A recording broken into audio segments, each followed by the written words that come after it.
చేశారు అనే విధంగా చేస్తున్నారు. ఓటమి తర్వాతనన్నా కాస్త ఉంటారు కుదుటగా అనుకున్నారు.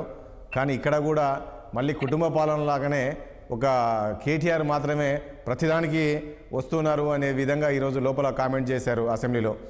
ఎందుకు ఈ రకమైన దాడి చేసే ప్రయత్నం చేశారంటే ఏం చెప్తారు?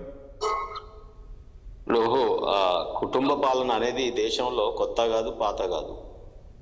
ఈ రోజు వారు మాట్లాడుతున్నటువంటి నాయకుడి యొక్క నేషనల్ ఏదైతే ప్రెసిడెంట్ కానీ సోనియా గాంధీ గారు కానీ రాహుల్ గాంధీ గారు కానీ నెహ్రూ కానీ ఇందిరాగాంధీ గారు కానీ అనేక సంవత్సరాలుగా అనేక దశాబ్దాల కాలం నుండి ఇలా వారే ప్రెసిడెంట్గా ఉన్నారు. ఒక కుటుంబానికి చెందిన వారు మాట్లాడితే ఎట్లా? ఈరోజు మీకు చూసినారు కాన్స్టిట్యున్సీలు కూడా అమేథీ, రాయ్బరేలీ. ఎందుకు తాత నుంచి నేటి మునిమన్మడు వరకు ముని మన్వాడు అనుకుంటా అంతవరకు అది ఆ కాన్స్టిట్యున్సీల నుండి పోటీ చేయడం, అక్కడ ఓడిపోవడం కూడా జరిగింది. సో ఈ రకంగా ఉన్నటువంటి పార్టీలో వారు మాట్లాడితే ఏ రకంగా సంభవం చెప్పండి? అందులో వారు కూడా ఒక కుల ప్రాతిపదికన మాట్లాడుతూ పిసిసి ప్రెసిడెంట్గా ఉన్నప్పుడు ఈ మా కులం వాళ్ళకే పరిపాలన చేతనవుతుంది అని చెప్పి ఒక కులాన్ని ఆసరాగా తీసుకొని ఆ కులంలో ఉన్నటువంటి పెట్టుబడిదారులని, ఆ కులంలో ఉన్నటువంటి కొంతమంది బ్యూరోక్రాట్స్ని, ఆ కులంలో ఉన్నటువంటి అనేక మంది రాజకీయ నాయకులను ఇంతెందుకు వారి మామగారే స్వయాన కేంద్ర మంత్రిగా చేసినారు కదా. సో ఆ రకంగా వారు కూడా ఒక రకంగా చెప్పాలంటే వారసత్వ రాజకీయాల నుండి మేనేజ్మెంట్ కోట అంటే మేనేజ్మెంట్ అంటే ఏంటి? ఒక ఇంజనీరింగ్ కాలేజ్లో సీట్ కావాలంటే ర్యాంకులను బట్టి వస్తే, కౌన్సిలింగ్ సీట్ వస్తే డబ్బులు ఫీజులు పే చేయక్కర్లేదు. కానీ వారు డబ్బులు పెట్టి పిసిసి ప్రెసిడెంట్ కొనుక్కున్నాడని వారి పార్టీ కోమటిరెడ్డి వెంకటరెడ్డి గారు, రాజగోపాల్ అనేక మంది సీనియర్ నాయకులు వారిని విమర్శించడం జరిగింది. నిజంగా ఏదైనా మేనేజ్మెంట్ కోటాలో వచ్చినారంటే వారు వచ్చినారు. మేనేజ్మెంట్ కోటాలో వారు వారసత్వాన్ని కానీ వారు కుల రాజకీయాలను కానీ పెంచి పోషిస్తా ఉన్నారు. ఇక్కడ కేటీఆర్ గారు వర్కింగ్ ప్రెసిడెంట్. వారు ఆల్రెడీ ఉద్యమ కాలంలోనే ఎన్నో కేసులై అరెస్టులై మాతో పాటు ఎండలో మౌలాలి రైల్లో పట్టాల మీద కూర్చొని కేసులు వేసుకున్నటువంటి వారు. మాతో పాటు ఒకసారి అరెస్ట్ అయితే మార్నింగ్ గోల్కొండ పోలీస్ స్టేషన్లో పెట్టి రాత్రి మమ్మల్ని విడుదల చేసినారు. ఆయన నేను ఇద్దరం ఒకటే డీసీఎంలో మమ్మల్ని ఎత్తేసి అందులో పెట్టినారు పోలీస్ స్టేషన్లో.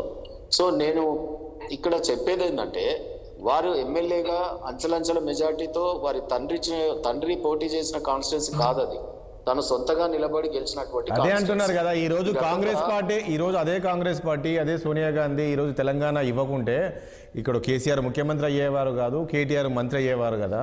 సో ఇది అప్పుడప్పుడు మన ఇళ్లలో కూడా అనుకుంటాం కదా, భార్యాభర్తల మధ్యలో కానీ లేకపోతే ఇంకో రకంగా కానీ నేను గుట్టకపోతే నువ్వు ఎవరిని చేసుకుంటుండే అన్నట్టు.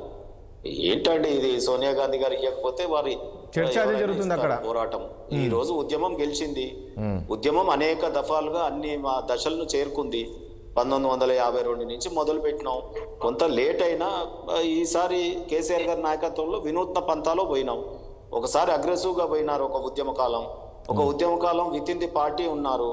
వారు చెన్నారెడ్డి గారు చేసినప్పుడు కొంత ఉద్యమం పీక్కు పోయింది, గెలిచిరు రాజకీయ ప్రక్రియ ద్వారా. కానీ అప్పుడున్న ఇందిరాగాంధీకి అక్కడ అఖండ మెజార్టీ వచ్చింది. ఏదో రకంగా తెలంగాణ సుదీర్ఘమైనటువంటి ఉద్యమం ఇది. అది కేసీఆర్ గారు చేపట్టిన తర్వాత ఎవరు ఏం చేయలేనటువంటి పరిస్థితిలో అనివార్య పరిస్థితులని దేశ రాజకీయాల్లో. కానీ ఒక విషయం తాడు శ్రీనివాస్ గారు ప్రజలు గుర్తించారు. కేటీఆర్ గారు పాటు మమ్మల్ని దీవించారు.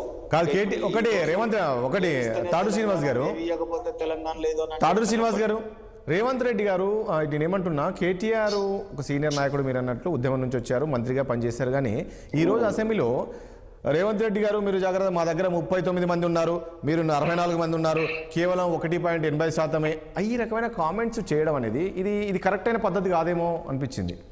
అంటే ప్రభుత్వానికి మేము ఏం చెప్పదలుచుకున్నామంటే ఇక్కడ ప్రతిపక్షం చాలా గట్టిగా ఉంది, కొద్దిగా దయచేసి మీరు ప్రజలకు నిబద్ధతతో పనిచేయండి.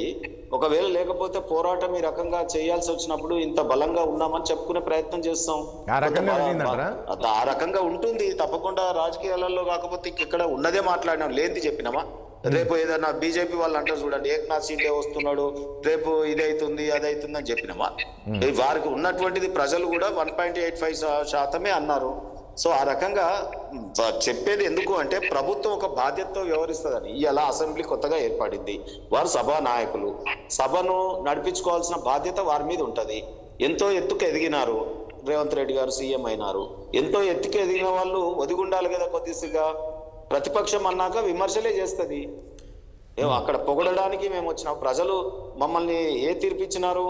గట్టి ప్రతిపక్షంగా ఉండాలి అనే వాళ్ళు బేరీ చేసుకొని వాళ్ళని గెలిపియడము, వారికి అధికారం ఇవ్వడము, అదే రకంగా ఒక వాచ్ డాగ్ లాగా ఉండేటటువంటి ప్రయత్నంలో ప్రజలు చాలా విఘ్నులండి. ఆషామాషిగా తీర్పు ఇవ్వలేదు. ఈరోజు ఆ రకంగా ఇవ్వడం అంటేనే ఏంటి?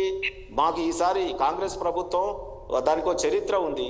ఆ చరిత్రలో నుంచి మళ్ళీ ఆ పాపాల పుట్ట మీదే అదే అంటున్నారు. ఇంకా కాదండి, అదే అంటున్నారు. ఇంకా పోయినంత కాలం మీరు కాంగ్రెస్ చరిత్ర గురించి చెప్తూ పోతుంటారా అని. భయం భక్తులతో జర బాధ్యతతో వ్యవహరించాలని ఈ రకమైన తీర్పు ఇచ్చినారు. దానికి గుర్తు చేసినాం. దానికి అంత ముఖ్యమంత్రి రైట్. శ్రీవర్ధన్ రెడ్డి గారు ఒక నిమిషం అండి, ప్లీజ్ వస్తాను. ఒక నిమిషం తాడూరు శ్రీనివాస్ గారు ఒక్క నిమిషం. ఎస్, మనకు బీజేపీ నుంచి శ్రీవర్ధన్ రెడ్డి గారు ఉన్నారు. శ్రీవర్ధన్ రెడ్డి గారు, ఈరోజు ఈ అసెంబ్లీ సమావేశాలు మీరు చూశారు కదా, ఏం చెప్తారు బీజేపీ తరఫున ఈరోజు జరిగిన చర్చకు సంబంధించి? ఒకటండి, ఇంకా ప్రతిపక్షం వాళ్ళు అధికారంలో ఉన్నట్టుగా వాళ్ళు వ్యవహరిస్తున్నారు. అధికారంలో ఉన్నట్టు ముఖ్యమంత్రి గారు